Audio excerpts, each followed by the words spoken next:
Okay, if I can give everyone a 1-minute warning.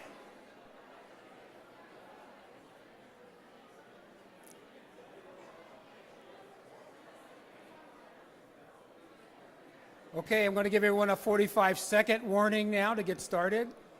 Calm down.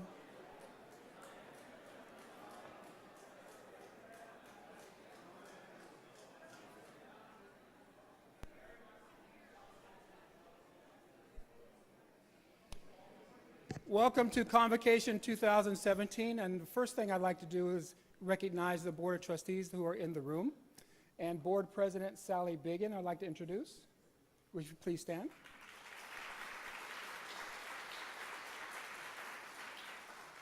Trustee Carol Matthews, who some of you know very well. Would you please stand?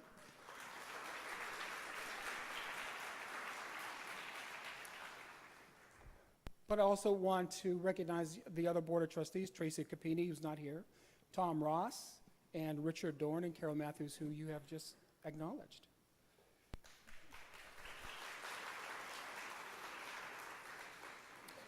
Trustee Bruce Emod from Area 5, but also we have Colleen Mullery and Sally Biggin, the President of the Board, who you just acknowledged, but also want to acknowledge the service of Barbara Rice from Area 8, Mendocino. She has, please.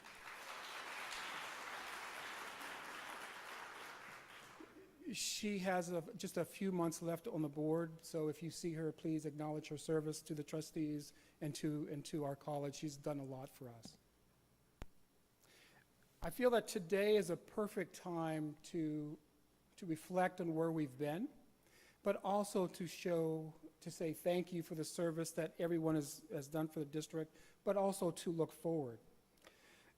A great deal of planning and work has still commenced over the summer while the faculty have been gone, and I would like all the classified staff, managers, and the administrators who've worked over the summer to please stand and be recognized by your colleagues.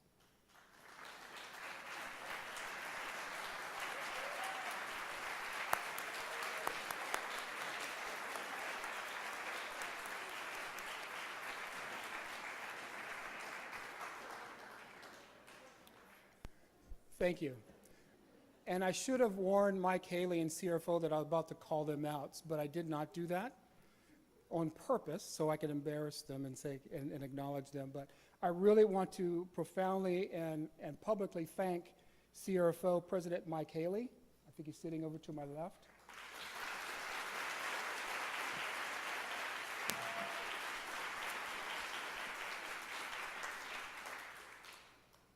I really want to thank him for his unwavering support of faculty and associate faculty and his role in helping us come to negotiations into a conclusion. I know that it was a very long process, and I know that it strained the bond of our personal relationships. I couldn't ask for a better partner in leading the district in Mike. And I also want to thank Mike and John Johnston, Carrie Mayer, Peter Blakemore, Michelle Haggerty, for understanding that despite the fact that one's perception of a glass being half full or half empty, it's also important to remember that the glass is fillable. So I think that we all owe a great little thanks to CFO for their work over the summer.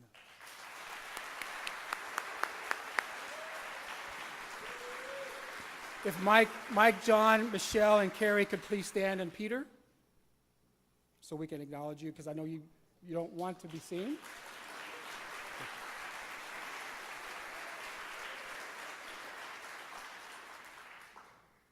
But I also want to give a big thank you to Tiffany Schmidtke, Laura Larson, Karen Clark, Ashley Vandal, Courtney Bishop in admissions, Stephanie Burris, and Cindy Petrucia for calling about 1,000 students this summer to have them come to CR when they had enrolled but did not pay yet.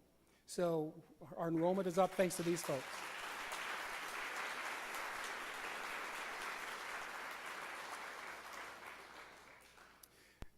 Those of you who have been at CR for at least as long as I have, remember the times in our history when we were in the warm embrace of the commission in Barbadino.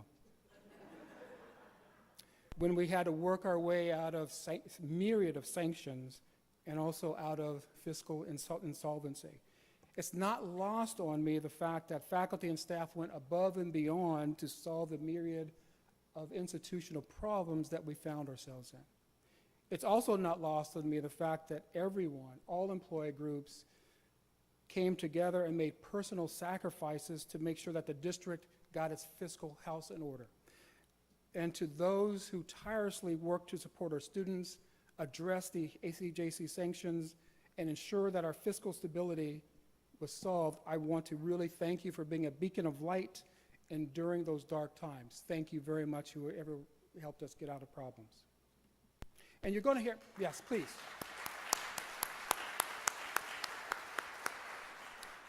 You're going to hear a lot from Angelina and George this morning about our accreditation efforts. But I want to take the moment to recognize all of our colleagues, all of my colleagues that have worked so hard on our institutional self-evaluation report and getting it ready. And those, I would like for people to stand: Dr. Hill, George Patamianos, Peter Blakemore, Tammy Ingman on the AOC, Mark Winter, Sheila Hall, and Connie Wolfson, who retired, so she's probably not here.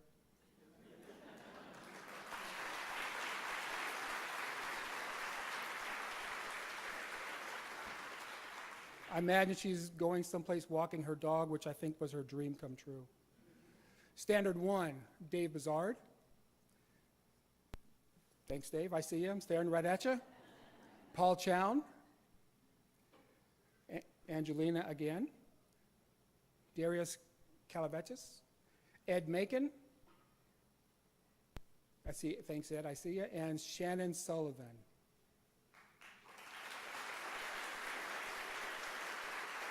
Standard 2, Trish Blair, Peter Blakemore, Kathy Cox, Marla Gleave, Sheila Hall again, Joe Hash, Ruth Moon, George. Thanks, George.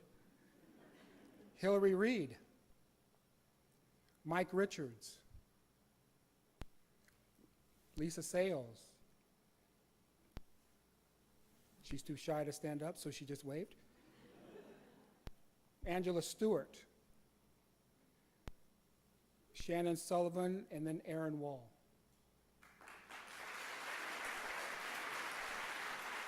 Standard 3, Wendy Bates, Peter Blakemore, Kathy Cox, Doug Edgman, Reno. Reno's waving at me. Lee Lindsay, Stephen Roper, and Tina Walland.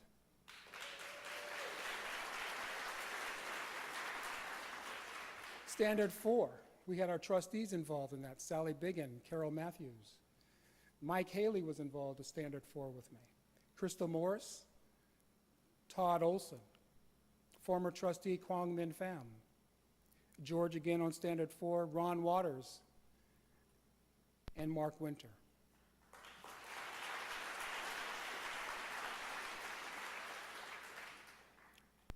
Sometimes we get very caught up in the drama of our lives and our work, and we kind of lose focus sometimes about why we're here and the impact that each and every one of the faculty and staff have on our students and our former students in our community. I would like to read a little excerpt from a letter that we received from our accreditation comments. And I think it puts everything in perspective, and I think it's a good message to send out to all of us. And I'd like to read it to you. To whom it may concern, as an alumnus of College of the Redwoods, I attest not only to my personal experience of growth and educational success from CR, but to many, many community members and friends who have been successful as well. As an adult returning student with disabilities, I felt completely and fully supported by the instructors and the staff who helped me be successful. I owe a great deal of debt to this institution. The faculty provided the support I needed to be successful in my educational goals. They seeded my mind with knowledge much more than I or my high school guidance counselor ever expected or saw coming. And this experience is not unique in our community. It has been my greatest pleasure to attend College of the Redwoods and to learn what the faculty tried so hard to help me learn. And in closing for me, so we can keep getting started, I want to thank you again for being a part of CR's future and committing to our forward movement. And as we press forward together, I'm confident that this will be an extremely terrific year. And as we move forward, I would like to introduce the administration to you. Lee Lindsay, is Lee in the room? Wendy Bates, Angelina Hill, who I've mentioned I think 1,000 times this morning and you'll hear a lot of, and Marty Coelho, who is not here this morning, but he's our Executive Director of Advancement. Dave Izzard, Dean. Aaron Wall, Dean of Career and Technical Education. Joe Hash. And that very suave-looking man, there's George. Gotti.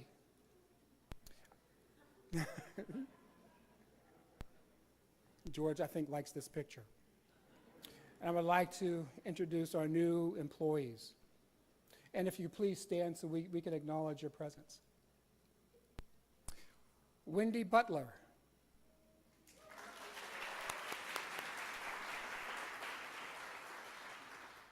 Sarah Ferretti.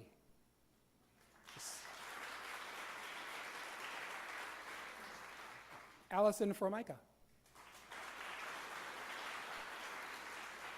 Robin Cardona.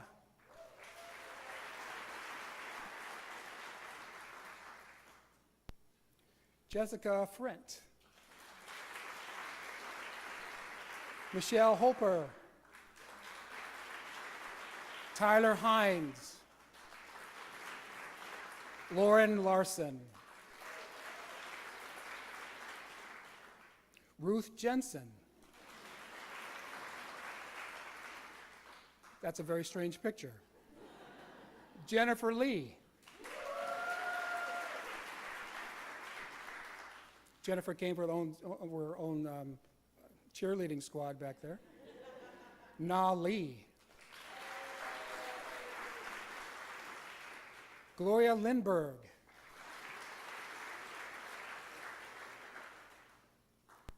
Sarah Micaius? Sandra. I'll just go with Sandra. Sherry Porter. Jamie Schoen. Another interesting picture, Ernest Scholl. Megan Smith. Margaret Talcott. Cinnamon Van Horn, I love that name.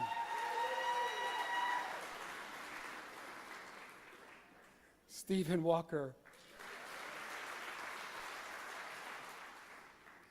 I know John Walsh does not look like this. John Walsh. Leonard Belcher. And I'd like to introduce the confidential employees. Stephanie Burris, who we have a load of thanks for today's event. And my executive assistant, Cynthia Petrucia.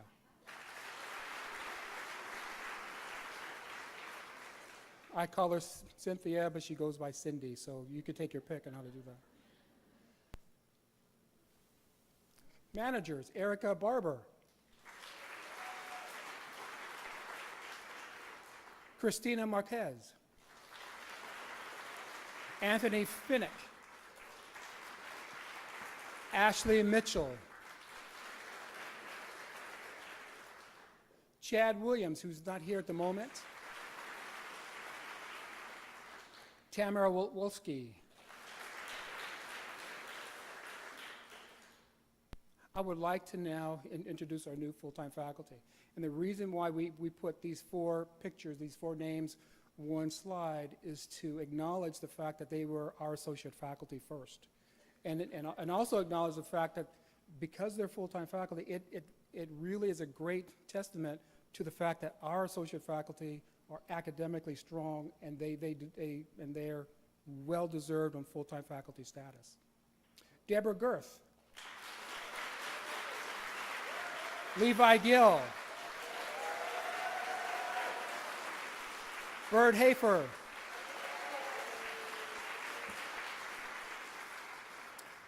John Pace.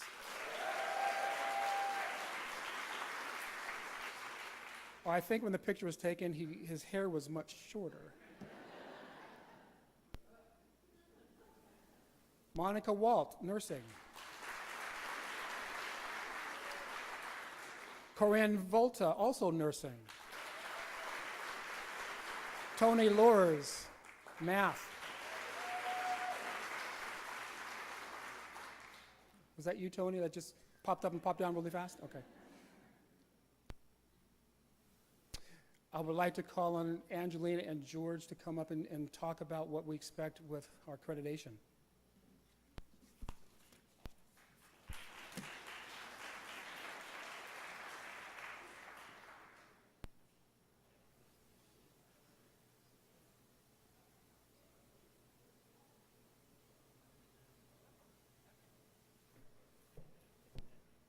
This is our new logo, if you haven't seen it yet. Hey, we're supposed to have a microphone, like a walk around you Do we microphone.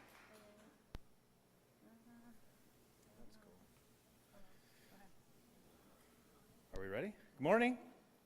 I'm usually on the other side, and I know exactly what you're all thinking.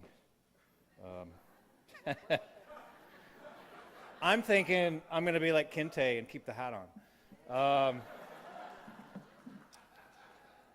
Faculty who've been around here for a long time are probably thinking, I got so much to do, I can't believe I'm sitting here, and you're either trying to do Canvas stuff on your phone right now, or you're playing a game on your phone, or you're sitting near the back so you can bail.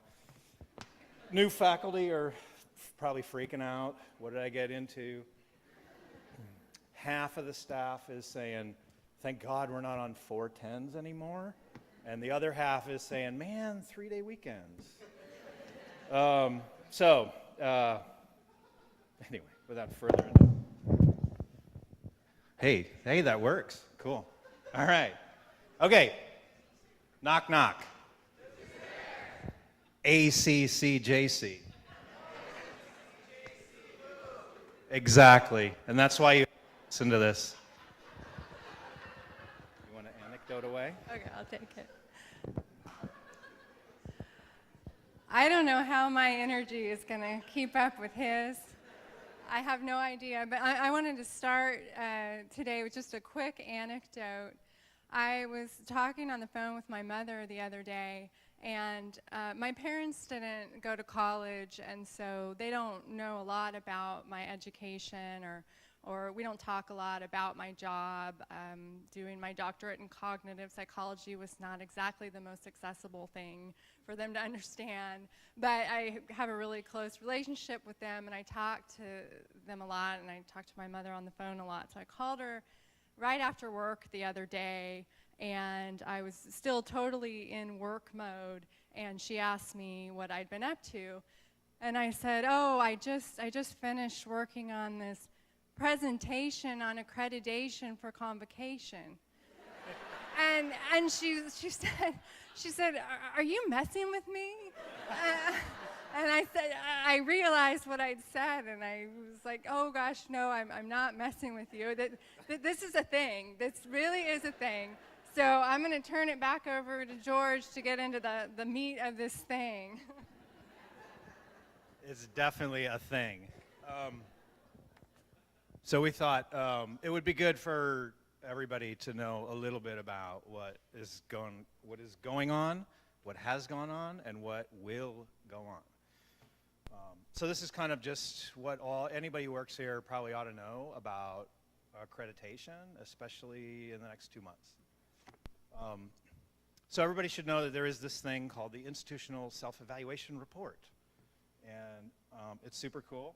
It's also called the ICER. So if you hear any team members talking about the ICER, that's what they're referring to. Right, and I didn't know that for months. Angelina would send me these emails, and she would have like in the header, ISER.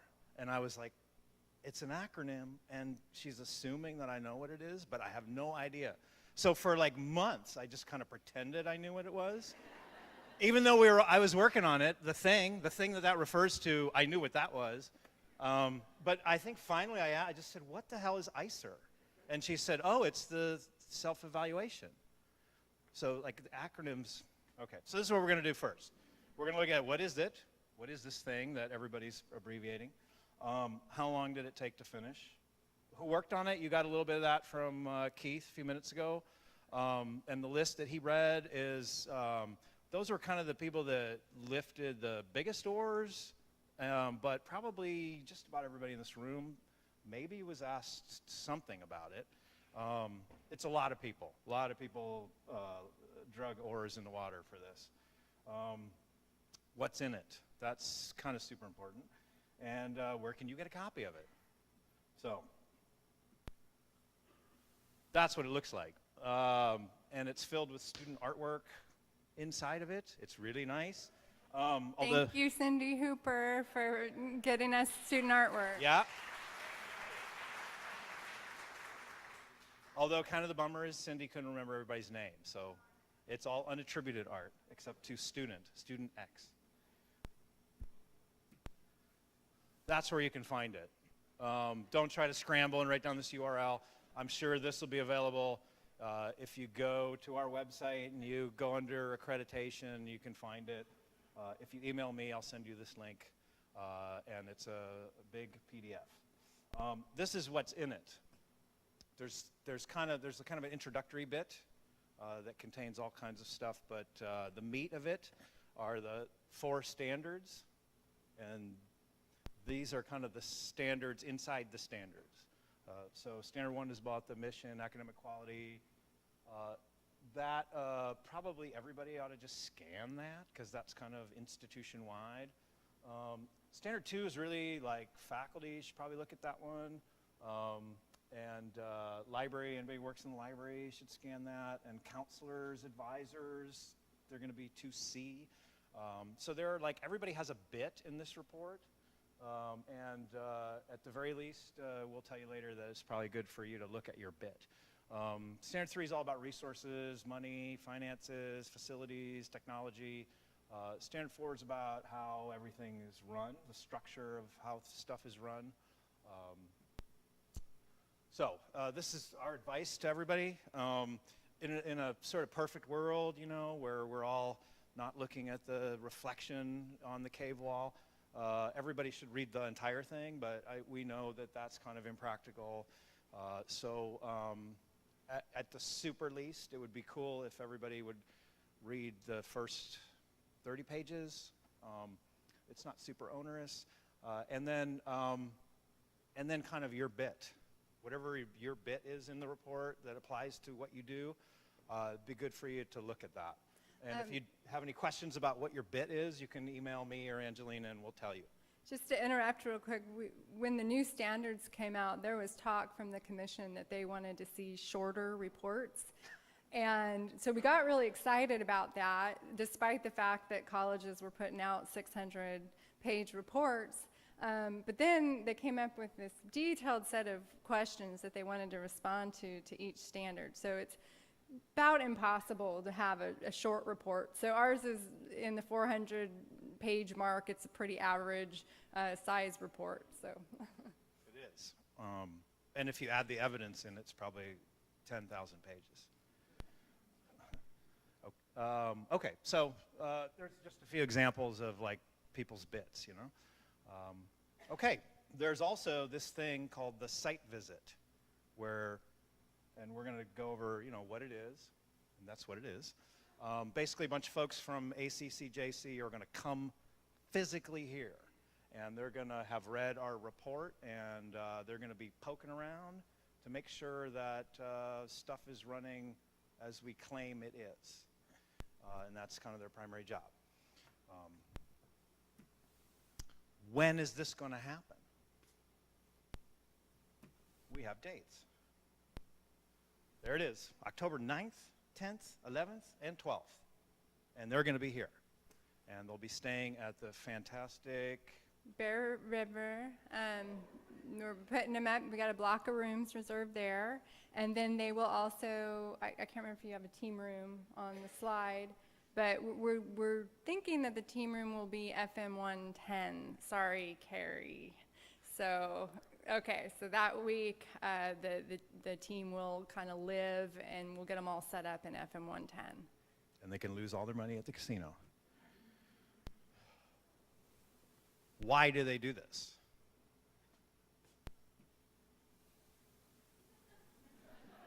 So, first is they're going to see that we comply with all their standards. So we wrote about it, and one of the primary drivers of this report was that we can't say anything in it unless there is some documentable piece of evidence to support what we're claiming. Otherwise, it didn't go into our report. We believe, based on our analysis, that we meet the standards, that we're not like significantly out of compliance or anything. But the key is for them to believe that and agree with us. That's always the trick. So they're going to be poking around. They're going to be looking for evidence, even though it's already linked in the report. They might want to see more stuff, other stuff. So they might be asking you for stuff. There might be some team members that are going to come here specifically looking for stuff to be concerned about. And ultimately their purpose is to help us better serve our community.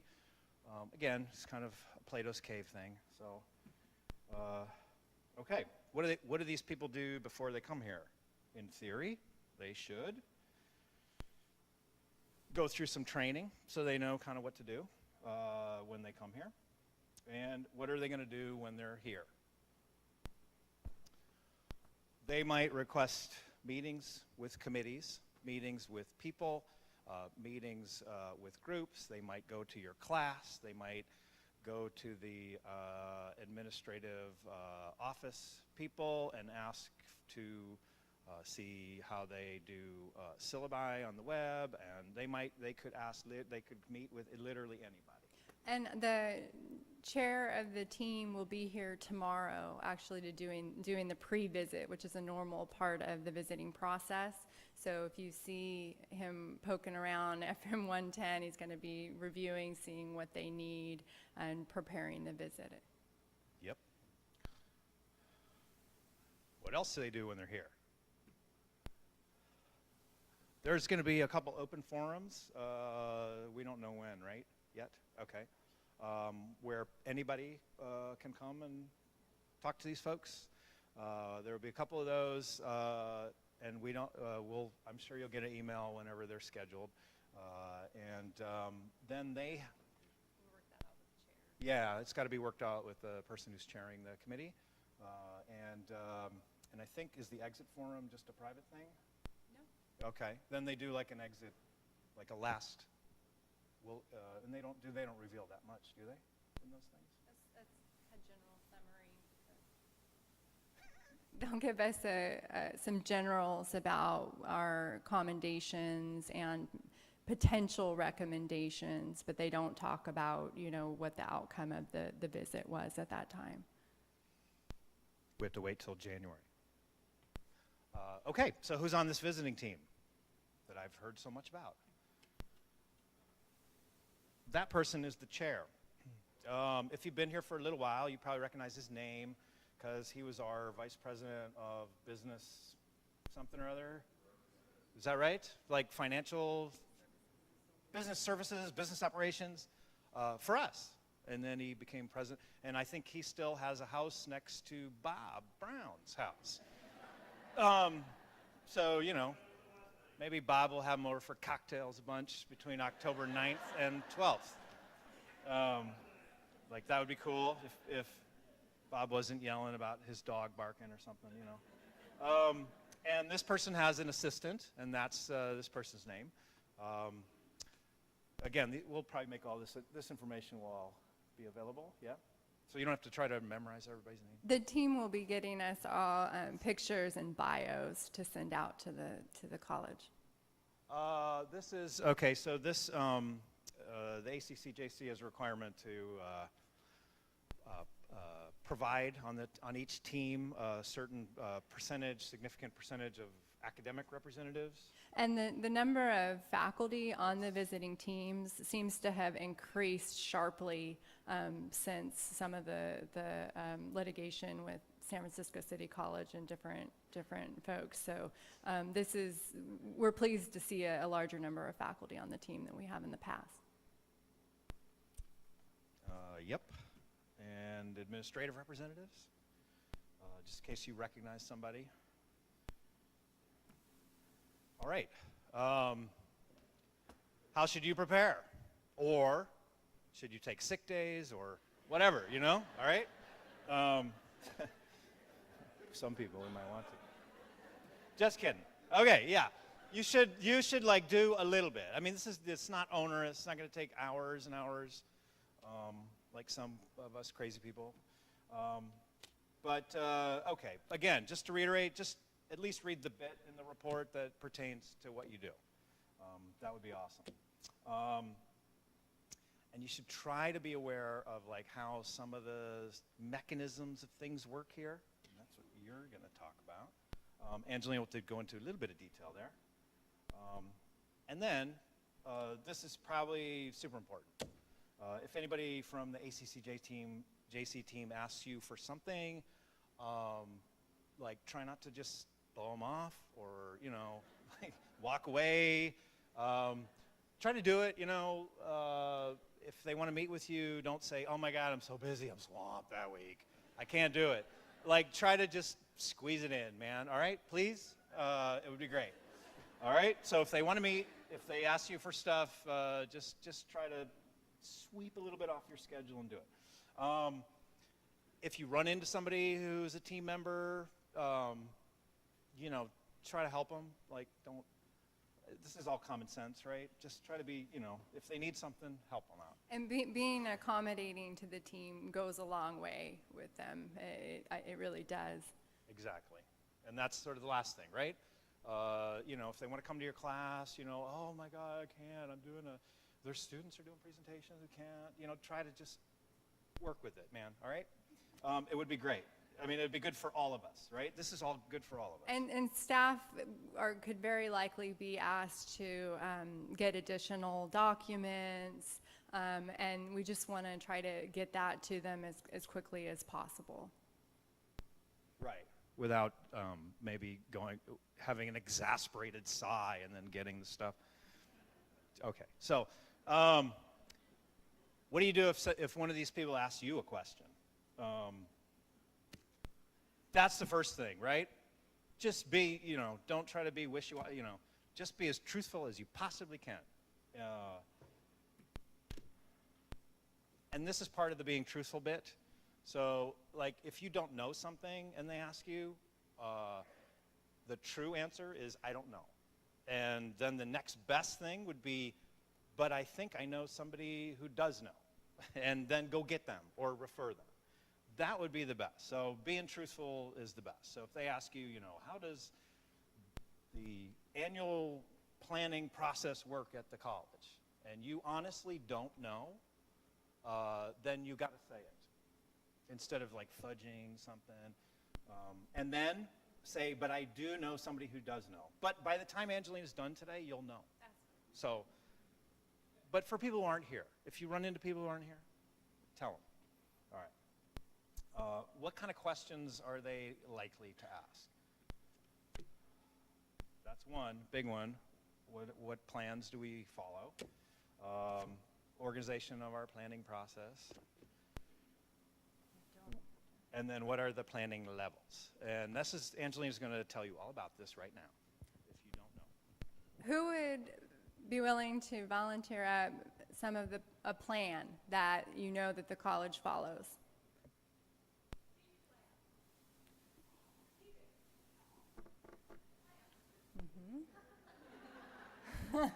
I'll get to that in a second. Dan? The annual plan. Cool. Others? Dickie? Assessment planning, our process for that?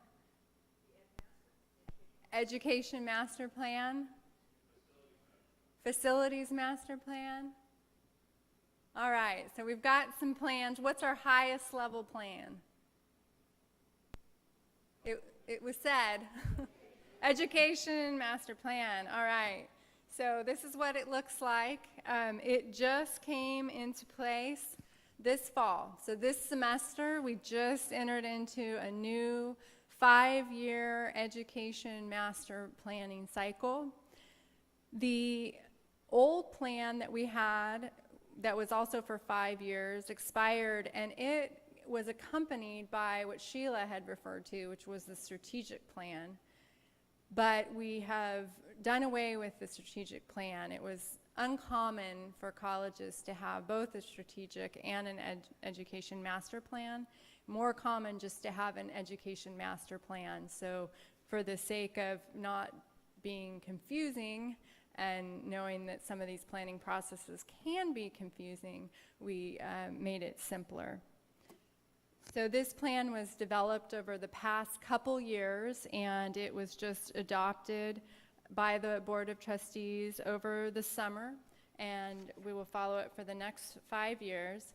And so I'm going to show you now the plan, not so that you can memorize it or really get familiar with it. I just want you to have a sense of what the plan looks like so that you're not wondering, you know, what the heck is in this thing? I have no idea what it is. It contains a set of strategic goals and initiatives. So this is just one set here that are each arranged around a different aspect of the college's mission. So this strategic goal here is arranged around the mission aspect of student success, and the goal is to provide accessible, affordable, high-quality education. And then accompanied with that are a set of different initiatives that will speak to that. And so there's several different strategic goals. Effectively use all learning modalities. Here we have deliver strong individual support for students. And these are all related to the student success aspect of the mission again. Promote and encourage a learning community among students, faculty, and staff. Strive to eliminate achievement gaps across student groups. And then we have engage all students as an aspect of the mission. Engage in excellent communication, coordination, and collaboration across campuses.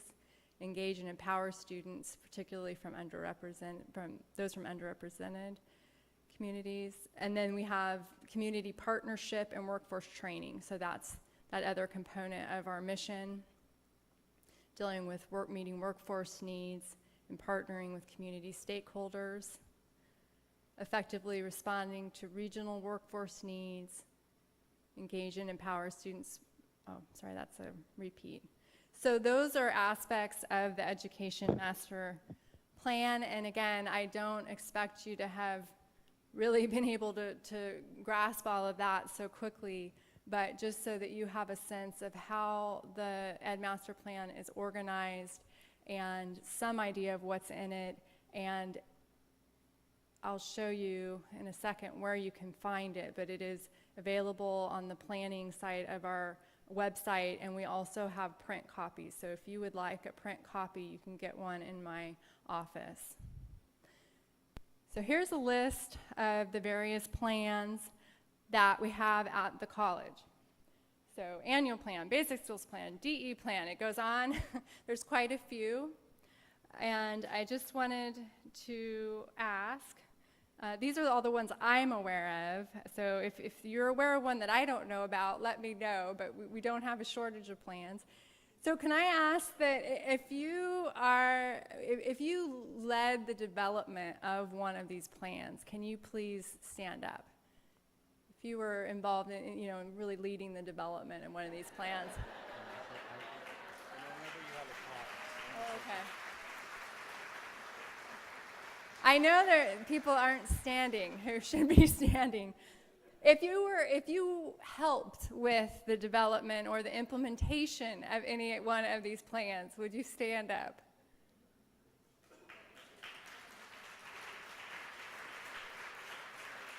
All right. Again, I still feel like I see people that should be standing. But so we have a great number of plans, and you can get to them on the website under clicking on the faculty and staff link. And then you go to faculty and staff resources, and planning is right here. I know that this drop down is overwhelming. I know that, but there's a lot of things under the processes over here: accreditation, assessment, planning, program review, that are very important. So all the planning documents can be found under this planning link here. And just so that you know, 3 of these plans, the basic skills plan, I have them in green here, the student equity plan, and the triple SP plan are being integrated this year. A group is currently working on integrating these into one plan. These are plans that are all mandated by the Chancellor's office and have significant budgets that go along with them. So we're working to integrate those plans together right now.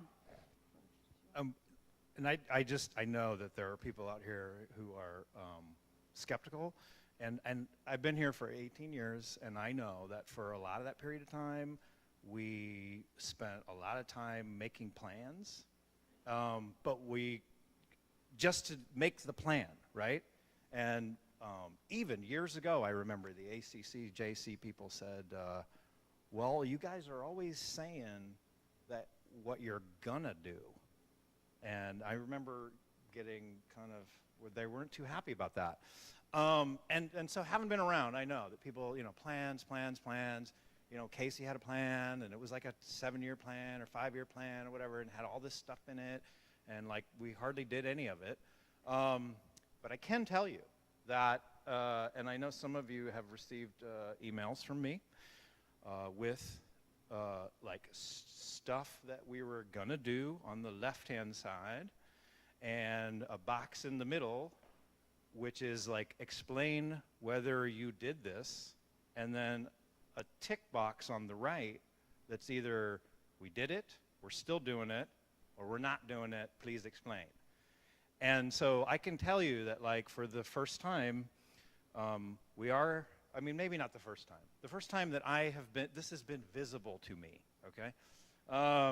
We're actually not just coming up with plans, but we're actually doing the stuff that the plan says we're supposed to do. And then if people actually get back to my email, we can figure out whether we've done the stuff that we've said we're going to do, and check a box and write maybe a couple sentences if we did it, and if we didn't, why, and are we going to do it? So I can honestly say that, and I don't know if maybe we had been doing this all along, but for the last 16 years I wasn't privy to this inside stuff. Or maybe the ACCJ was right, JC was right years ago, and they said, it sounds like all you do is just come up with plans, and you don't really, you're constantly saying what you're gonna do. But I can tell you that we're actually tracking whether we do the stuff in the plan or not, assuming everybody kind of participates and gets back to me. But we are tracking it. So George is referring to our annual plan and the triple SP plan. And yes, and the triple SP and several of the plans. But for the annual plan, I took a screenshot of our website here. We have been developing annual plans since 2012, 2013. We've done it every year, and every year we have evaluated our progress towards that plan. So this is something for the last 6 years we have been doing consistently. What we found is, so you just saw that there was tons of initiatives in the Education Master Plan. It's a bit overwhelming. And then there's all these other plans with their own more specific initiatives. So what we did is we said, we got to get a handle on this. And those plans are long-term plans for the most part. They range between 3 and 10 years.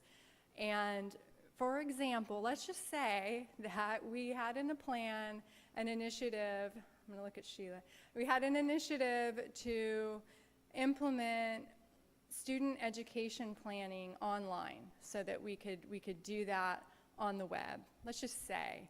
And then we went and we tried to lay out over a 5-year period what all the steps were going to look like to implement that. And we said, oh, we're going to start out by demoing different vendors, and then we're going to implement, and then we're going to try to get training, and we tried to lay it all out month by month and semester by semester what we're going to do. And then let's just say us and a lot of the other colleges get this piece of software, and it's awful. It's super slow, and it doesn't do what we need to do. And then us, like other colleges, don't end up using it. So now we're totally off track with our plan. We've spent all this time trying to figure out what it's going to look like. So we've not found it to work well to try to get in a lot of detail in these long-term plans, because you're either going to get off track or you're just guessing out of thin air about what you should be doing when. So what we did instead is we created this 1-year annual plan, and the Institutional Effectiveness Committee develops it. Well, they initiate the development, and they start by looking at the last year's plan and saying, what did we say we were going to do that we didn't complete? What do we need to roll forward into the upcoming annual plan? And then look at the Ed Master Plan and see, okay, what are the things we really want to focus on in this upcoming year in this annual plan?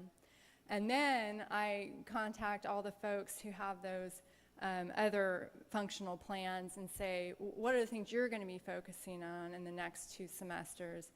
Get those into this plan. So it's a way of kind of more manageably tracking. And then as George said, we go, and I know you can't read this table here, but we say, here's your action plan, and we let people know in the beginning of the semester, this is what the plan is for this semester. We're going to be asking you for a progress update so people don't forget.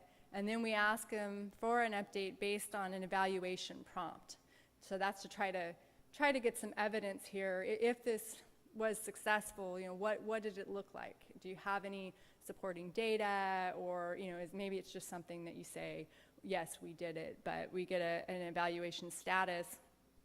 And then what we do with the Education Master Plan, what we did last time and we plan to do this time, is once we're a couple years into it, we backward map to the annual planning action items, and we say, which of the initiatives in the Ed Master Plan have we spent some effort towards, and we're making progress, and which of them do we really need to focus on, because we really haven't focused on these things. And there were a couple items last year where we were moving into the last year and a half, and we knew we hadn't really done anything towards them, so we knew we had to focus our efforts. So it's, I think, so I want to ask, try this may or may not work, if you want to stand, if you've been hassled by me or by somebody else for an update in the annual plan, please don't be shy. All right, so we're getting some folks standing. Present snow flamers should be standing. Georgia knows people who weren't standing. Yeah, so at any rate, that's how we've carried out, operationalized some of these long-term plans. This is our integrated planning model. All colleges seem to have some type of model that looks somewhat like this. They all look fairly different, but this is a model that ties our plans into action. And you'll see that the mission is, well, before I get into the plan itself, I should say that this plan originated several years ago as people called it the blue box plan, because it had blue boxes, and then it merged at one point into the purple box plan, and then we called in the professionals, and Aaron Jones blew our mind by making it a multicolored plan. So at any rate, it looks much better, more professional than it used to, thanks to our wonderful graphic designers. But you see the mission is at the top there, and it's not in its own box.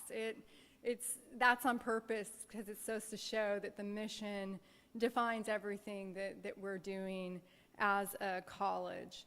And I think of myself as a fairly pragmatic person, and I used to think that mission statements, I didn't personally really see the value in a mission statement. It seemed like something that colleges did because they wanted to feel important about themselves, and it just seemed way too general. And then having worked at different colleges with different missions and seeing the way that CR responds to businesses in the community compared to how HSU might respond, or seeing our role, it's becoming very clear to me that the mission really is a very important statement about the college. And if we got out of line with our mission, it would be highly problematic. So I could see where suddenly we're focusing all of these efforts into recruiting and maintaining international students, or suddenly we're only focusing on career technical education or only focusing on transfer education. I think that would be highly problematic for us, and I think we're actually really sensitive to our mission of career technical basic skills education, partnering with the community, embracing our students.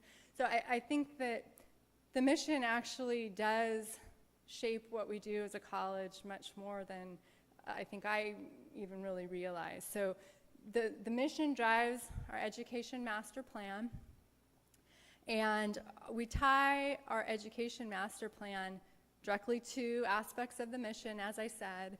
And one of the ways that we evaluate our education master plan is through institutional effectiveness scorecard. Some of you might have seen it. It gets presented regularly to the board.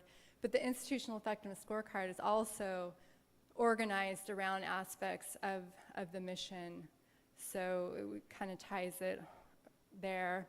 And then in this diagram here, model, here's the planning committees that I mentioned before. I'm sure you can't read those, but those are all those plans, and they all have committees associated. And then those plans help to inform what's going to go in the annual plan, as does the education master plan. So this is kind of that link that I was talking about before. And then when you do program review, and I'll show you that in just a second, but the faculty and staff are analyzing your assessment findings and data from your program and whatnot, and then linking that in program review to your program plans. So you're supposed to, in program review, link your program plans, what you plan to do, to these plans here, the ed master plan and the annual plan. So you're asked to put specific links there. And then your program plans drive what your resource requests are, what money you're asking for.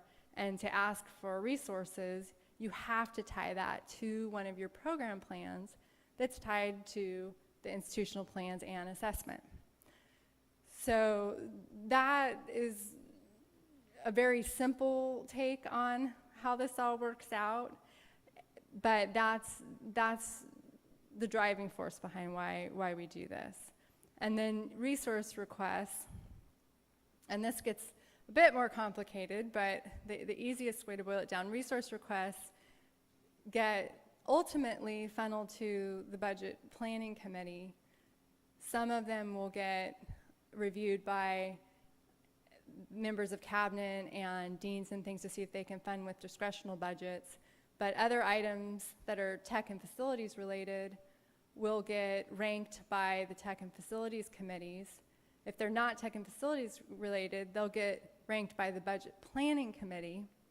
And then the budget planning committee ultimately reconciles the rankings of the tech and facilities planning committees and puts in their own ratings of other things, and then comes out with a list of what's funded and what's not funded.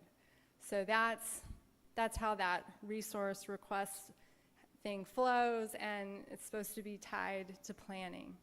And then at the same time, the program review committee receives your program reviews, and they're reviewing your program reviews and giving you input and feedback about what is working and how it can be improved. And then the assessment committee is also looking at making sure that your assessments link into program review and that they're helpful for program planning as well. And then, again, the institutional effectiveness committee helps to look at the education master plan, these other plans to build the annual plan.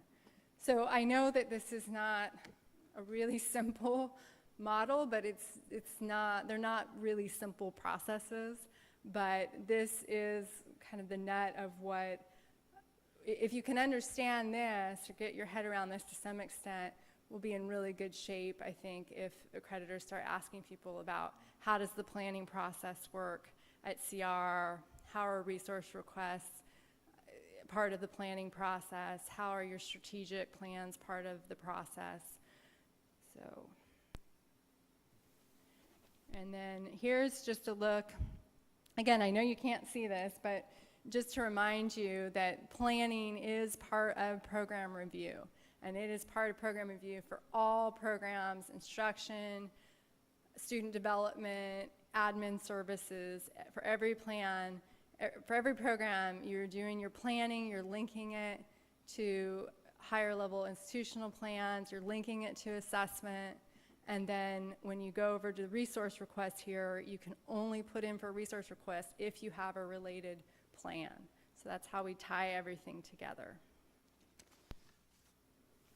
Okay, so I've just talked about quite a few committees, and I just wanted you to know, because I don't think people realize, most people at least, that if you go to, again, the faculty and staff tab on the website, and you go to faculty and staff resources, over on the right-hand side, there is a committee handbook.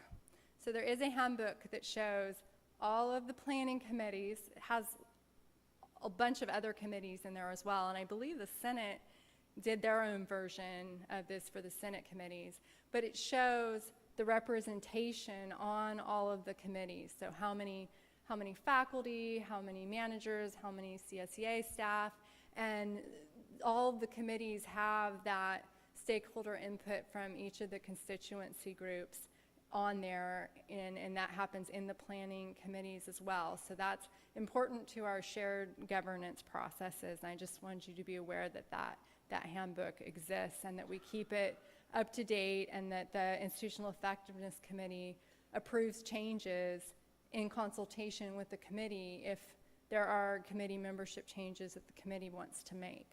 So we try to get a handle on this. Okay, George, let's see here. Okay. So here's some other, these go along with what I've been talking about. I didn't talk too much about assessment, but can I get a raise of hands in terms of how many people feel comfortable with how assessment occurs in your area? All right, cool. That's great. Okay, how about with understanding, feeling comfortable with program review in your area? Okay, good. Okay, is this you, George? Oh, you keep going. Okay, all right. So we might ask about shared governance.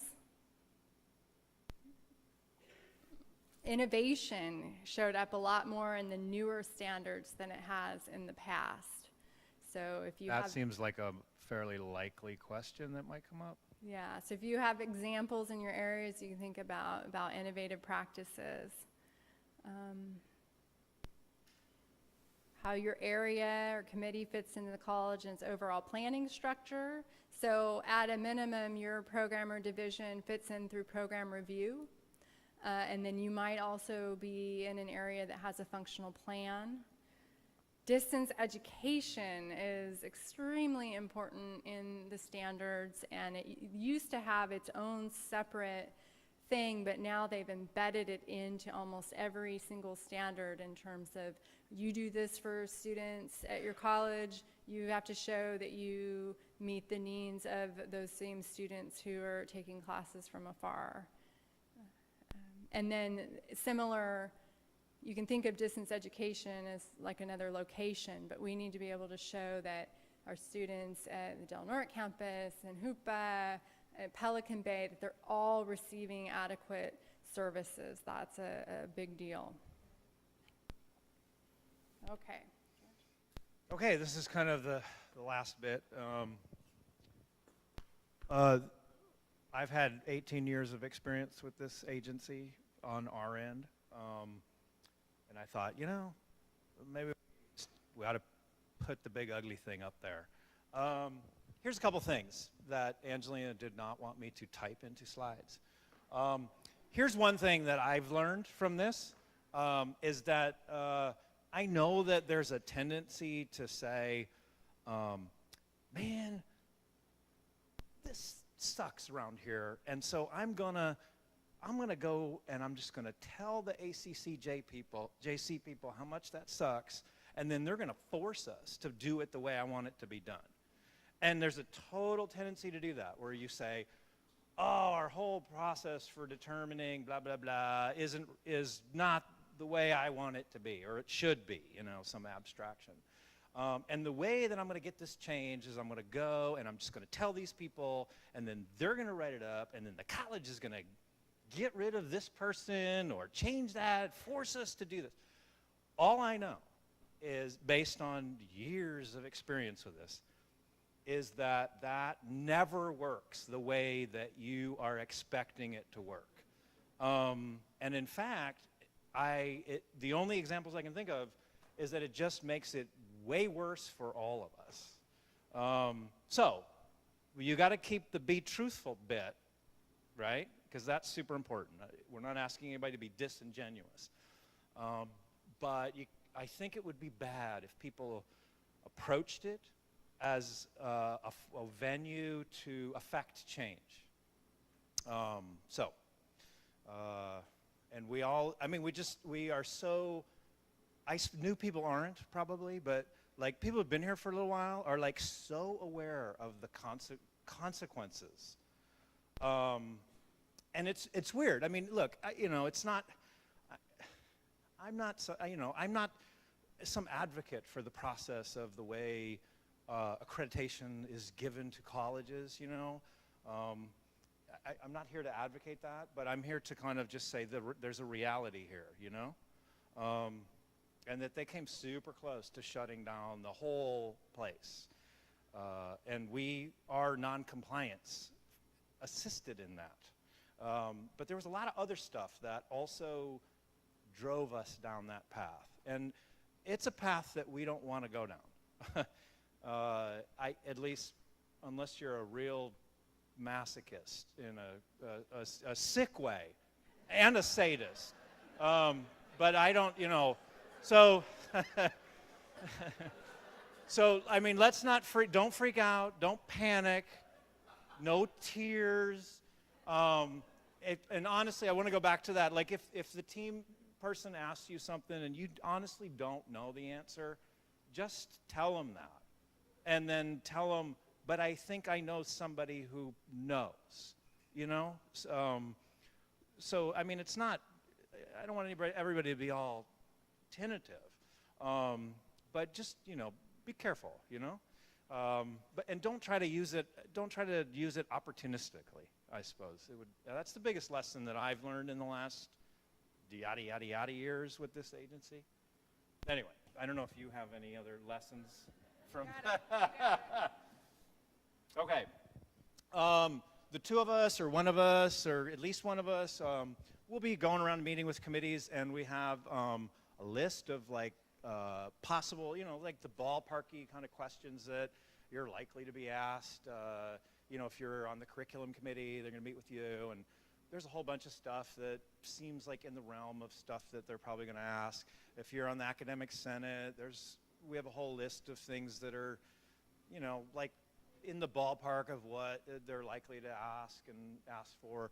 Yeah, we already have committees who have been giving us time slots to come in and go over the related standards and potential questions. Yeah.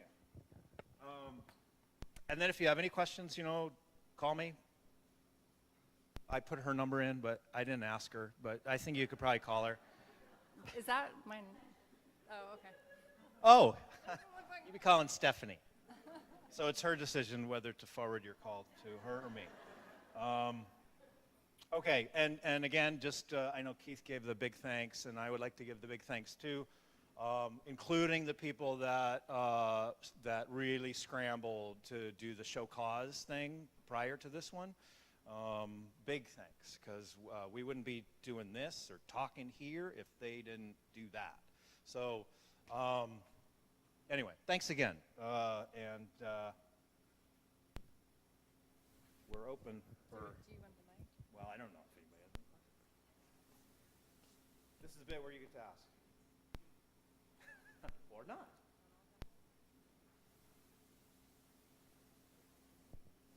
Oh, that's cool.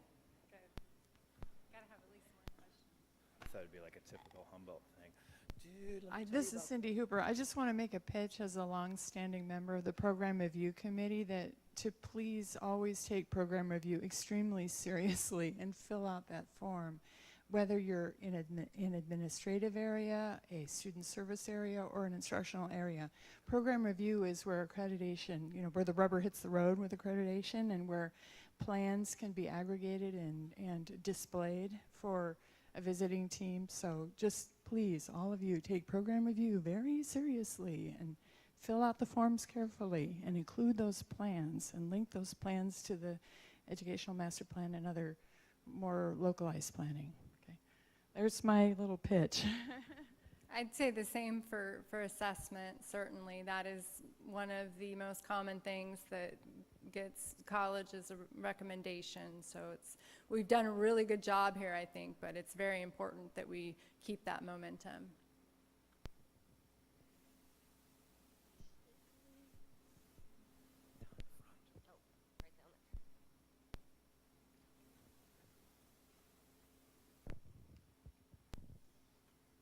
Hi, I'm Jeff Kelly, and so let's say I do as suggested and actually read this whole document, and Whole thing? as is likely to happen, it doesn't make a lot of sense to me. Where are some resources of who would be good people to ask to explain this stuff to me, like when there's acronyms that aren't. Does that make sense? I think if you read it, I think you'll understand it, because all the acronyms are spelled out the first time they're used. Sure. Yeah. So And it's written kind of in plain speak. It's not Okay. like wonk speak. But let's say I don't understand. Who would be a good person? We would, Review? and I would direct you to the student services. So when I show Part- up at your office, you'll understand why I'm there. Totally. Yes. Good. yes. Okay. But yeah, rather than diving into the facilities or tech part, I'd probably pay most attention to student services for DSPS. Are you planning to have any sessions kind of like this between now and October? General sessions to help us prepare, and maybe we could bring questions then if we've had time to read the report before then? Right now, we're focusing our efforts on going to all the committee meetings. We hadn't planned a big session. We were thinking this would be it, so we're going to be pretty busy going to the various committees, and I hope that will prepare us well. But if you have questions, you can certainly contact us. If we did this again, nobody would be there. Tammy, everybody's here. And Well, that's on you, man. It was out in May. will we have, I know that it's on the web, but I also know everybody's got different learning styles. Can we have a couple copies put in the 2 libraries here in Del Norte so that people can read them, maybe check them out? Absolutely. Okay, We great, have a thanks. stack of hard copies. in Good. our We'll look for office, them. yeah.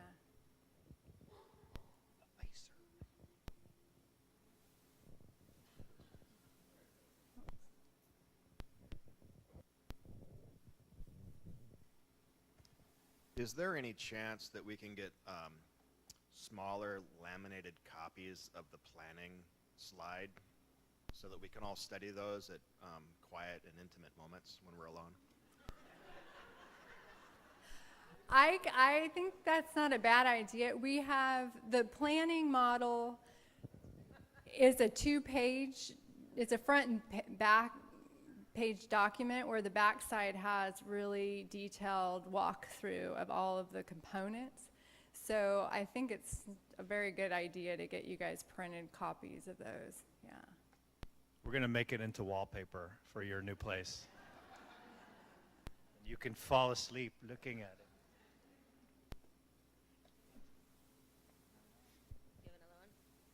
All right. Oh, Dave.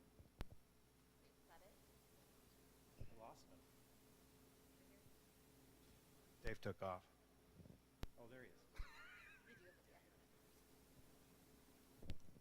is. Do you think people should study our web pages to kind of, I think it really does a good job of laying out the structure of the college. So for people who are feeling like they're not sure, maybe go to those internal pages and keep it, just that, so much is stored there.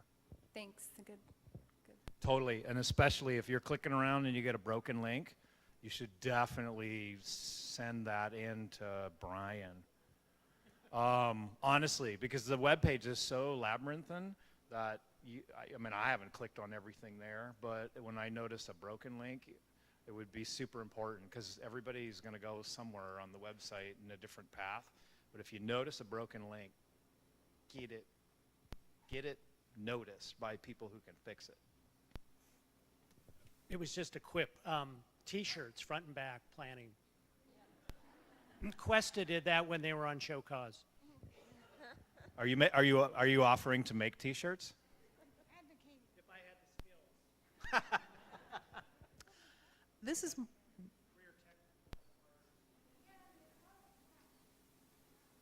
you go.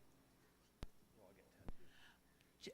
the website comment made me wonder also regarding evidence. Is it live linked to places on the website? In other words, do we need to be cautious between now and the visit about moving or changing information that's on the web, or is it all archived separately? So this is a sore spot for me. We spent, in the directions that we were given from the ACCJC, we were told to link the evidence in the file directly to, in our report, directly to files on a flash drive. And when you try to do that in PDF, it is not possible because every time you go and put that flash drive into a new computer, all the links break and you can't keep them locked in place in a PDF. So what they told us to do, I went and after struggling for way too long of us trying to do this, started contacting other colleges, and no college has ever been able to pull this off. So we link to files that we have captured and archived on the web. We have screenshots of the web pages with the links, and we hyperlink to those that are on the website. So if you totally change your web address, they will still be able to see a screenshot of the old web address, but they will not, but if they try to go there where it's listed, it'll be a dead link. So it's best not to go messing with web addresses right now. Yeah, good point, yeah. So if you ever are in Angelina's office, you should notice that she has this permanent dent on her forehead from doing this over and over again. So, you know, we need to try to... And 20 flash drives all over the place. So let's not mess with links and web pages. All right, well, thank you everyone so much. Appreciate it. Damn.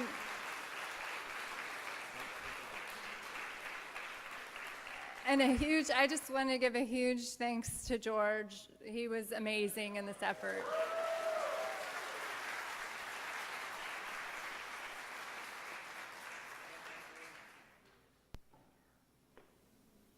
Although Angelina thanked George, but we owe Dr. Angelina Hill huge gratitude.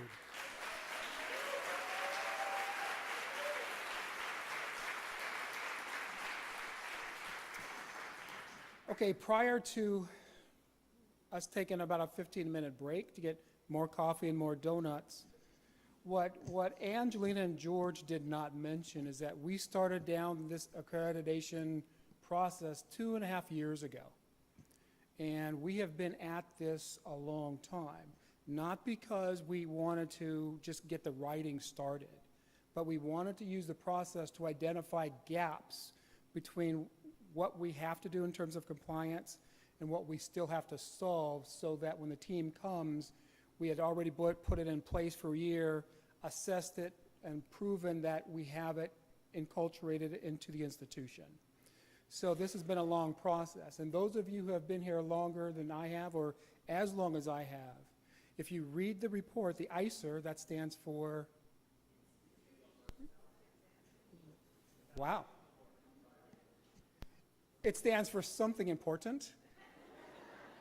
When you read that, you will see how strong the institution is. We're so much stronger than we were 10 years ago. So much stronger than we were 15 years ago.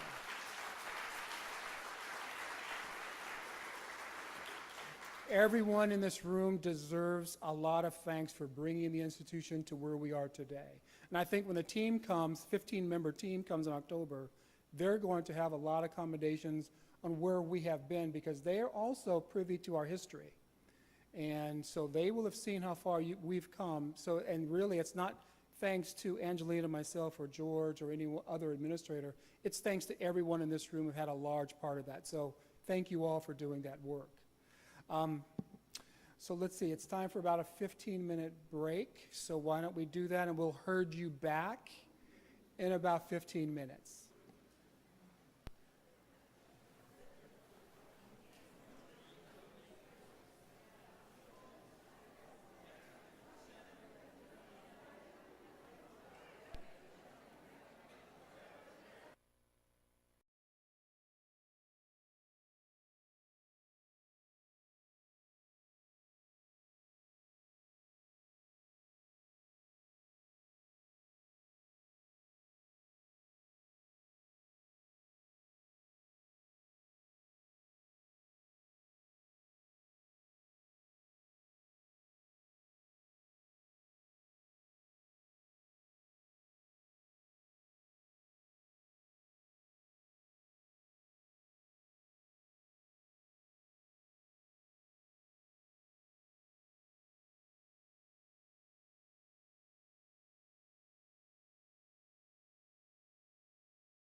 Okay.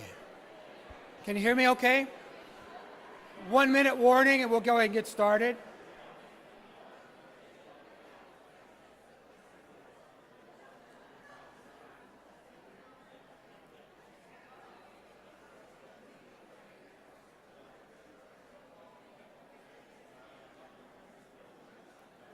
If everyone can please find a seat.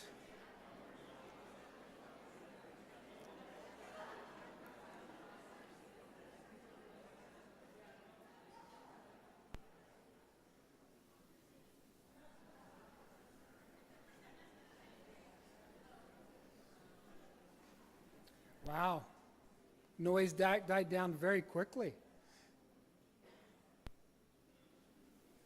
I'd like to mention one more thing about the visiting team, and what we forgot to mention this morning is I don't want our colleagues from KT or Del Norte to think that they're going to be left out of the fun, because I understand that we'll have a team from the team, if you will, a subset of the big 15-member team actually visiting Del Norte and KT.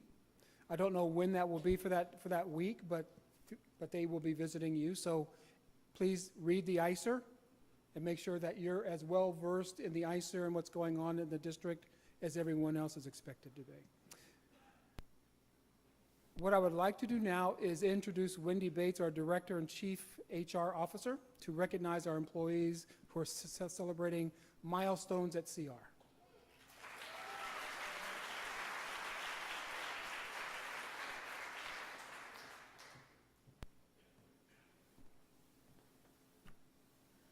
Good morning. And now to recognize our employees for their years of dedicated service to the college, please join us in saluting the following employees. Natalie Barbero.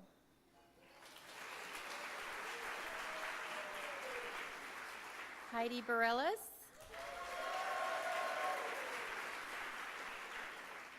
Johanna Helzer. Marlena Isham, Cheryl Kruger, Bettina Robinson, Janet Susmuch, Erin Tressiter, and Sally Urban. And now to recognize our employees celebrating 10 years of service. We have Chuck Arnold, Lynn Durkee, Patty Nyberg, and Demetrius Williams, and Rodney Bethune.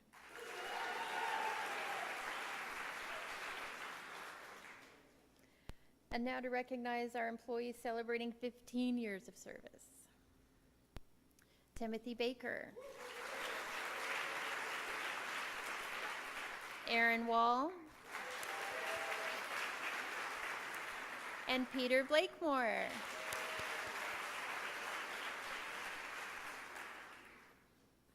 Actually, Tina, do I have things for, no, we handed those out up front, right?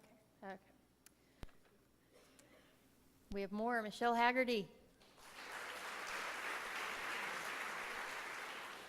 Is she here? I need to get a picture of you, Michelle.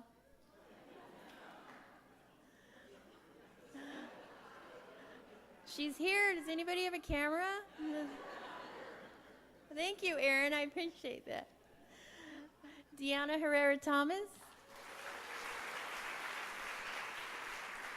Stephen Jackson. Franz Rulofson, and Sheila Hall.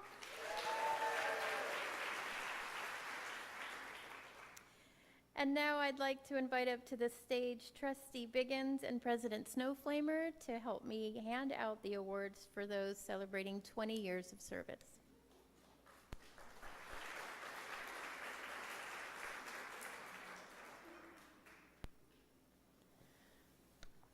So first, I'd like to invite up to the stage Mr. Robert Brown.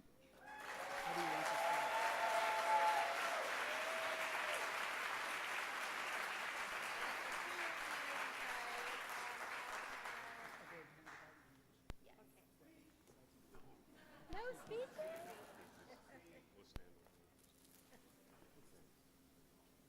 Good job, Robert. Next, how about Anna Duffy?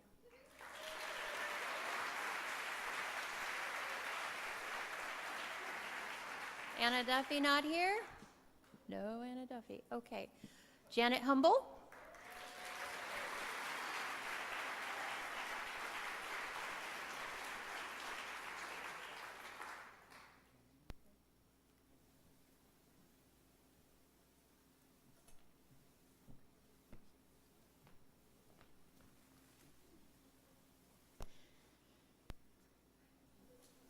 Susan Nordloff.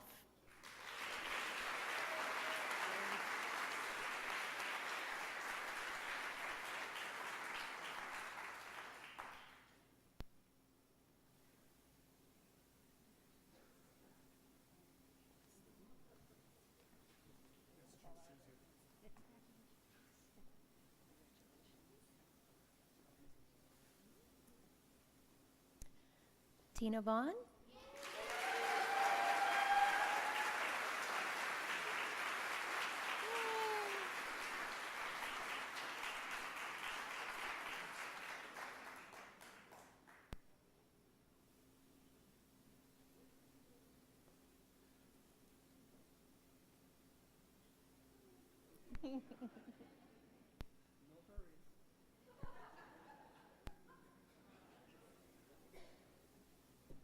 Congratulations.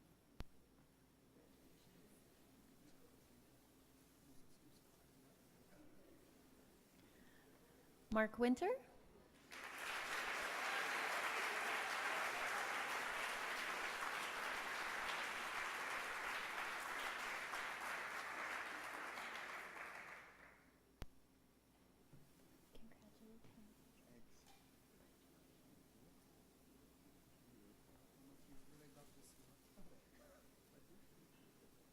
And Maggie White.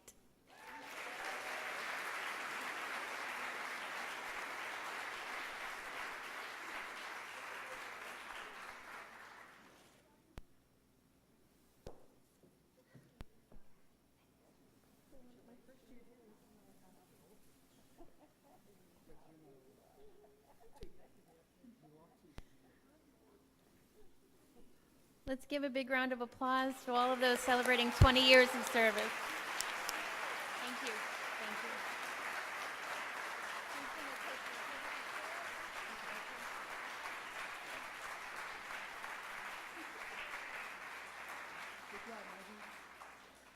Thank you.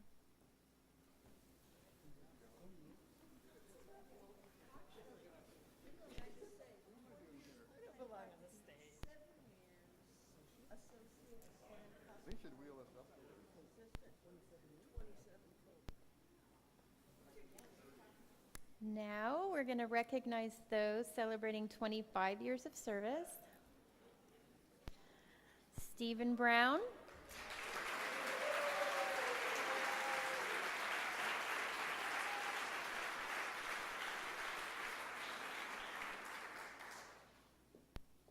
Congratulations. Jeff Kelly.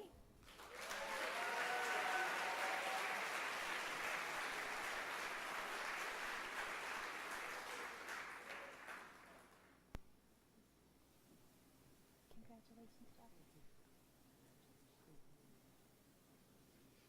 And Jesse Weedle. Did I say that right?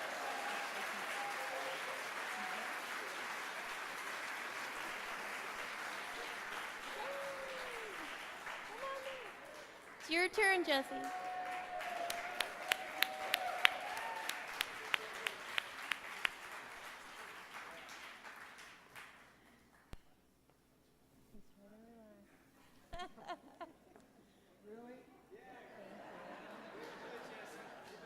Start on that side. Oh, good. She's getting a picture down there for you. Let's give a big round of applause to those celebrating 25 years of service.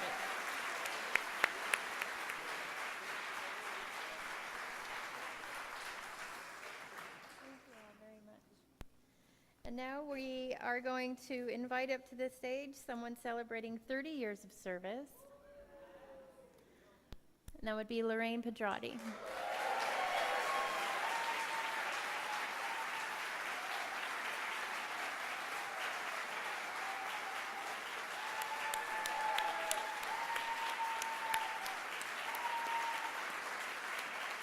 Congratulations.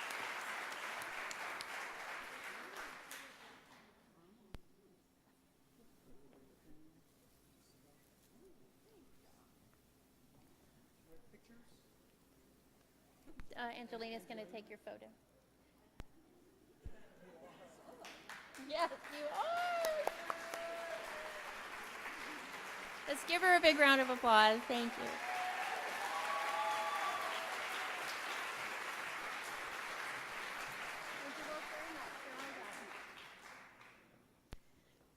And now I'd like to introduce our Academic Senate co-presidents, Peter Blakemore and Carrie Mayer, to announce this year's outstanding Associate Faculty Member and Faculty Member of the Year.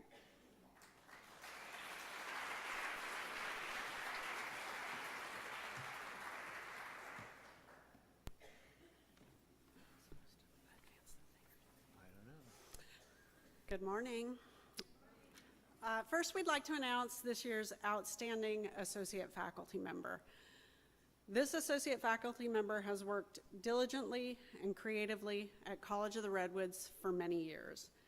In that time, this person has stood out for their continuous participation in many aspects of our college and our community.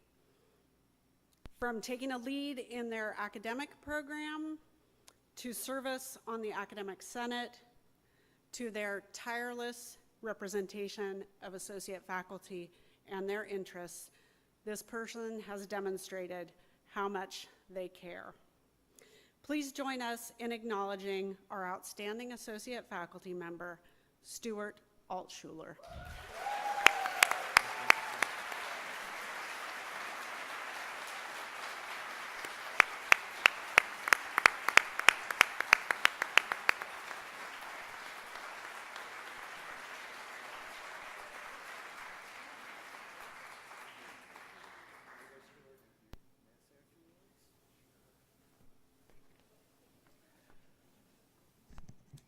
So you don't get me on a stage and near a microphone without me saying something. In 2006, I took my first vacation in many years after 21 years in the trenches of the AIDS epidemic in LA. Meditating in the Redwoods on my way up here, I heard this voice say, "What the hell are you still doing in LA?" And yes, I'm a mental health worker that admits he hears voices.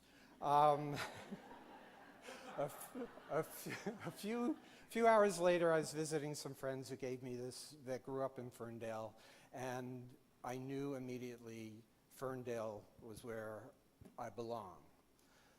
Skipping ahead to that January of 2007, I came up here the week of my birthday to sign closing papers on my house. I got a really good offer on my house in LA, and then Keith and Melissa, I did a cold call walking in to Steve Durham, and he said, "You got to talk to Keith and Melissa." And so I got an offer for a part-time job as crisis intervention counselor. That June, I attended commencement for the first time. And again, I knew I was home because I had never been so moved by a commencement, seeing students who came from families that never ever thought they'd get a college education, that maybe like our addiction study students are coming back after some really rough times in their lives. In fact, I blackmail my students who are graduating to make sure they go to commencement and celebrate. But it was, I knew again, I was in the right place. And how many associate faculty are here today? Okay, There are 200 associate faculty here at this campus, and maybe 20 of us here today. So I'm being singled out, but all 200 of us do above and beyond what our contracts call for, and to help the students, but most associate faculty you never see. They're here at night, they come for a class. So all of us deserve something like this. Finally, I have gotten to work with all of you in different capacities, and it is my honor and my privilege to know that the faculty at this school are who put the word community in community college. And I've been humbled, and I've been just moved to get to know so many of you and to work along beside you, and to know that even through rough times of our own Donald Trump and Jeff Marcy, we've survived, and we're here, and I really thank you for making me part of the family.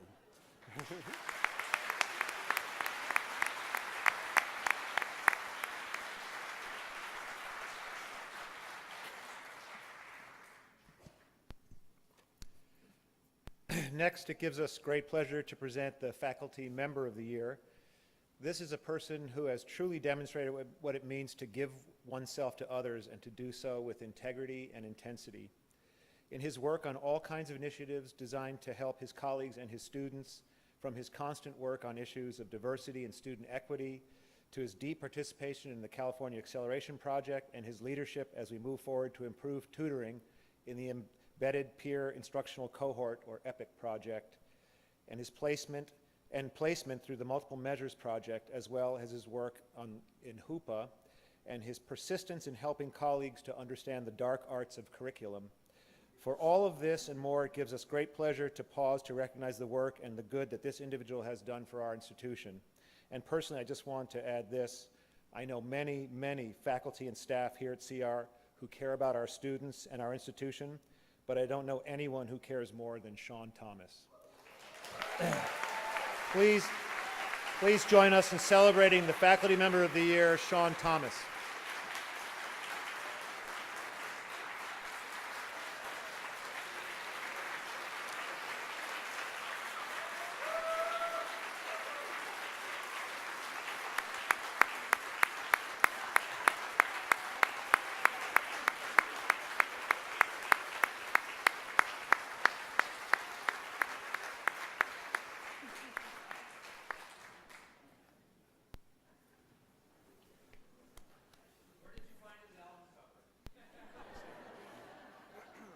In the oldies bin.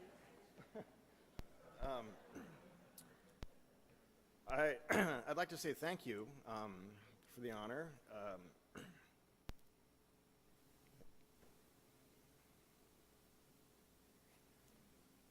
That's Paisley on Paisley. Stephanie, Stephanie noticed that, and during lifetime struggles, challenges, I've found that Paisley really helps. So my one complaint about the new logo for CR is that it has no Paisley in it. But perhaps that's a sign that we are emerging from a period of struggle into something more peaceful. And I would want to say one thing, and in gratitude to the many people that have supported my work here since 2002. Yeah, I should have gotten a 15-year service recognition.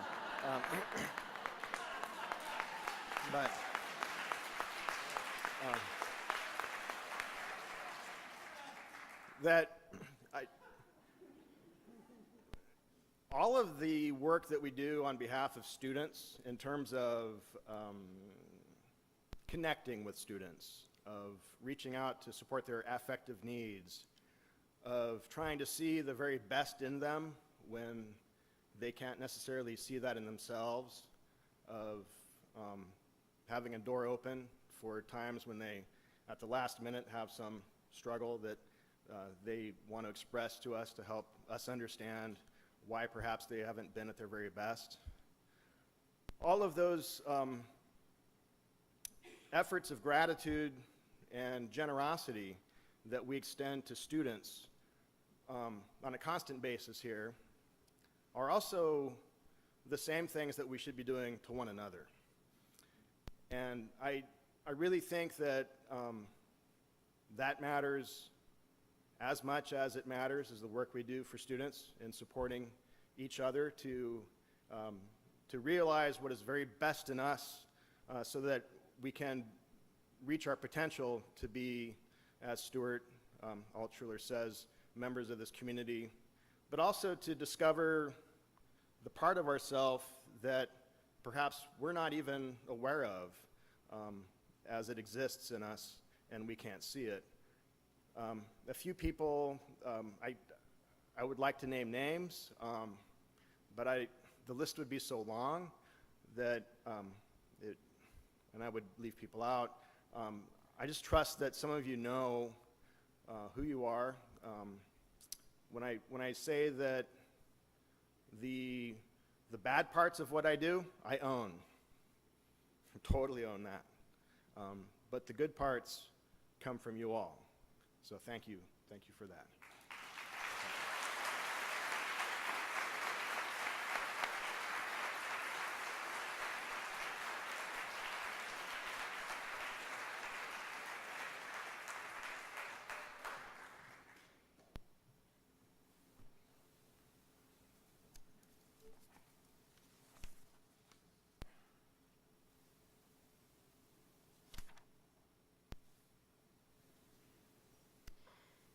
And now to present our award for Classified Employee of the Year is past recipient Tammy Ingman.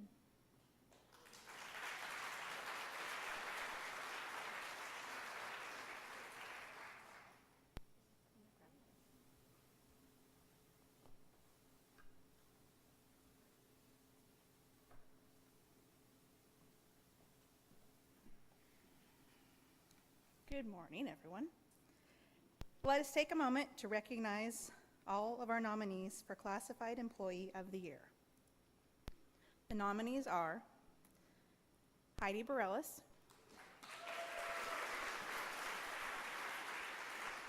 Kevin Crotty,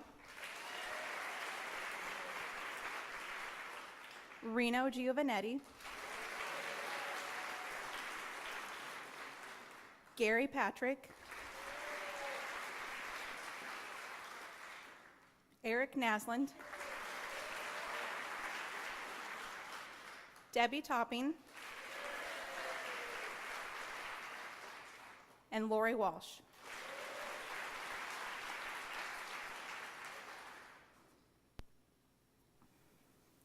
So when I asked around for words to describe this year's recipient, here's what people said. This person is a rock star, has a can-do attitude, stays well-informed, is a hard worker and team player, never afraid to jump in and get work done. Let me switch one more screen. Positive, always willing to lend a hand, dedicated, isn't afraid to learn something new, always busy and ready to work, kind, gracious, and humble, a generous spirit, ultra reliable, and is even someone who many of you know sent Valentine's Day cards and campus mail to everybody. I could not be prouder to stand here today and present the 2017 Classified Employee Year Award to Kevin Crotty.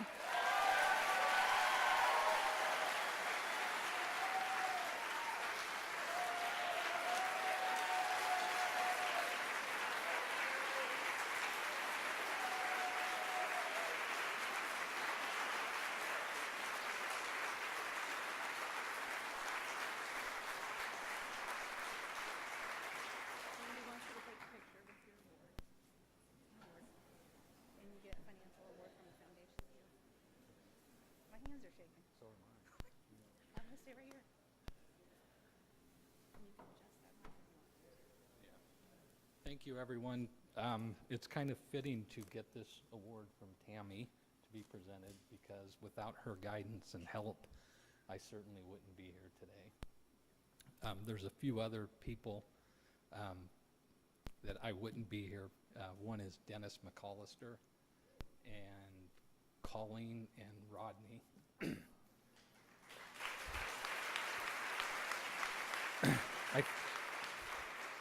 I think to try to explain why this is such an honor to me, I have to tell a little bit about my path here. When I was 17 years old, I applied for a job at a car dealership. They offered me the job and told me there's just one thing. We really wanted someone that had more experience. We're willing to take a chance on you, but if someone comes along with more experience, we're going to have to let you go. Well, I was 17, I accepted the job.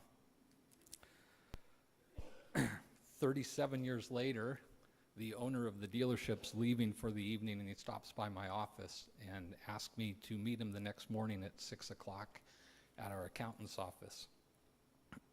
I go to the meeting, and he comes in to tell us that he's going to close the dealership and retire.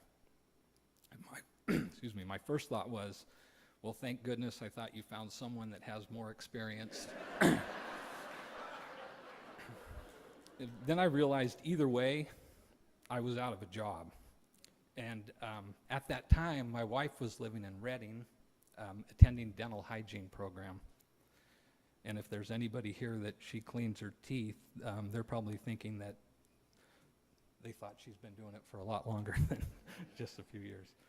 I get out to my car after the meeting, and I call my wife, and I break the news to her, and she tells me that night when I get home to write down where I would like to work and why. So I know there's people from Human Resources here today. I actually did my list that day at work. My wife calls me that night and said, "Who is at the top of your list?" And I said, College of the Redwoods. And she asked me, why College of the Redwoods? And I told her that everything we hear in life seems to be negatives. It's whether you're looking at the news or you're looking at a paper, everything is reported as the negatives. And I felt that the college was really an important part of our community, and that there were people that were attending the college that were trying to improve their life. And I felt that after 37 years in the car business, that it would be rewarding to somehow be a part of the group helping those students meet their goals. Now, if I was told that my reward for working 37 years at one place was that I could pick wherever I wanted to work and my coworkers, I don't think I could have picked a better place or a better group of people to work with than the group that are here right now. I just want to share a little short story about why I feel that I made the right choice. One day my wife calls me and tells me that she's taking my mom to the emergency room. I drive to the emergency room and I meet him and I go into the room, and my mom is just singing the praises of her nurse. And she's telling me just how wonderful this nurse is. So the nurse comes in and she's like, "Mrs. Crotty, can I get you a pillow? Mrs. Crotty, can I get you a blanket? Mrs. Crotty, is there anything at all that you need?" So I'm talking to the nurse and I asked her where she went to school. And she said she attended College of the Redwoods, and she just said what a wonderful program and what a wonderful group of people and what a wonderful staff, and how overwhelming it was to be there and the support. She left the room, and I said to my mom, "First of all, Mom, when you get home, don't get used to getting blankets and pillows. And but this is why I chose to go to work at College of the Redwoods. Not only is this person trying to better themselves, they're trying to make a better community for us to live in." I think I have the best job here at the college. I think I'm the only person that every day goes through the entire campus. I get to see the effort that everyone puts in to help our students be successful.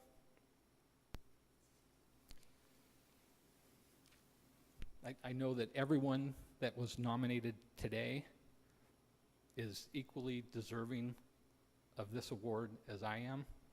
I know there's also people that, this is on wheels, sorry, that were not nominated that are equally deserving.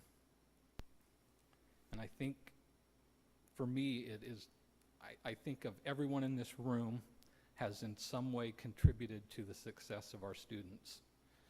And everyone's contribution is important to our continued success and the overall success of our community. So for me, this is a real honor, but the real honor is to be part of this group. So thank you very much.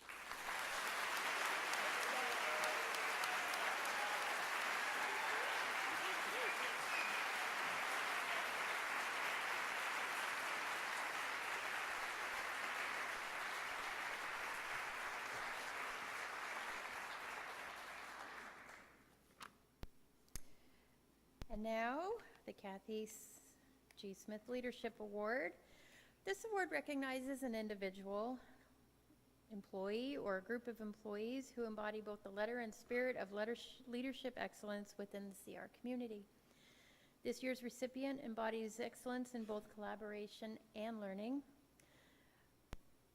I am pleased to present this year's recipient of this leadership award to Ruth Rhodes, Professor of English Communications at Del Norte.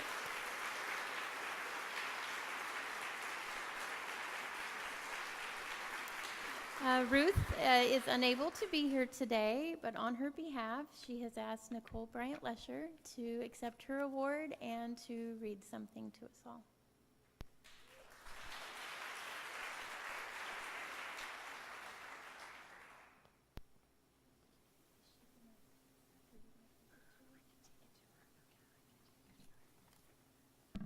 Good morning. I'm not Ruthie, but I was sitting next to Ken in hopes that that would help me channel some Ruthie spirit from Del Norte. Ruthie sent me a few words to say to all of you since she could not be here today. So just imagine this is Ruthie. I'm so sorry I couldn't be here today to accept this award. It was so kind of my colleagues on the English Acceleration team to nominate me. I would like to claim I was busy working on my sabbatical project today, but I'm actually hosting a 3-day wizarding camp at my house for 13 young people. I could have tried to wriggle out of it, but more than half of the participants are the children of staff and faculty at CR Del Norte who needed to work today. Also, the kids are learning Latin spells as part of their camp activities, and they might hex me for ditching them. So much of my work at CR has been enriching, but one of the highlights of my time so far was serving as the English Acceleration Coordinator last year. I was privileged to lead a team of highly motivated, passionate instructors. Together, we created a new course, revised several others, articulated our shared assumptions about reading and how to integrate it into our courses, and planned a successful acceleration retreat which included the participation of colleagues from multiple disciplines. Also, we ate pie. We got real about students' needs, and we became friends by subverting the hierarchies, real and imagined, that make genuine collaboration in academia so difficult. I'm proud to accept this award on behalf of a great team, and then I am instructed to ask you to stand when I call your name, please. Deborah Girth. You know she'll get after me if y'all don't stand. Shannon Mondor. Wendy Butler. Jay Scrivener. Liz Carlisle. Nicole Bryant Lesher. Sean Thomas. Robin Robertson. Leslie Manusos. Math Acceleration Coordinator Mike Haley. And the supportive leadership of our grant manager, Dean Aaron Wall.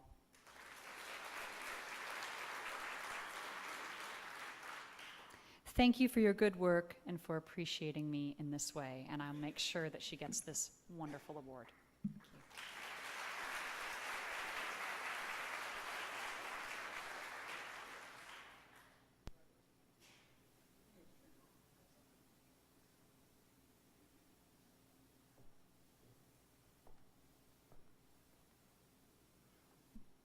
Okay, in closing, because actually we're a bit early, so we're about to close for lunch.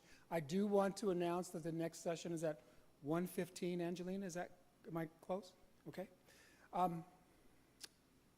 would like to put a little spotlight on what Stuart and what Sean talked about. And in closing, they talked about the real power when we commit to each other, both as an institution and as an individual. They have really talked about how they are profoundly moved by each and every one of us and each and every one of you. So in closing with this convocation, I would ask that we all recommit to not just our students, but to ourselves to move forward. The only way we are going to be successful is if we keep in mind that we cannot go forward individually. We have to go forward as a team, as an institution. So as we move forward, let's keep that in mind. Anyway, thank you for coming today, and it's going to be a terrific year. I truly believe that the best part of CR is going forward. Thank you, and we'll see you at lunch.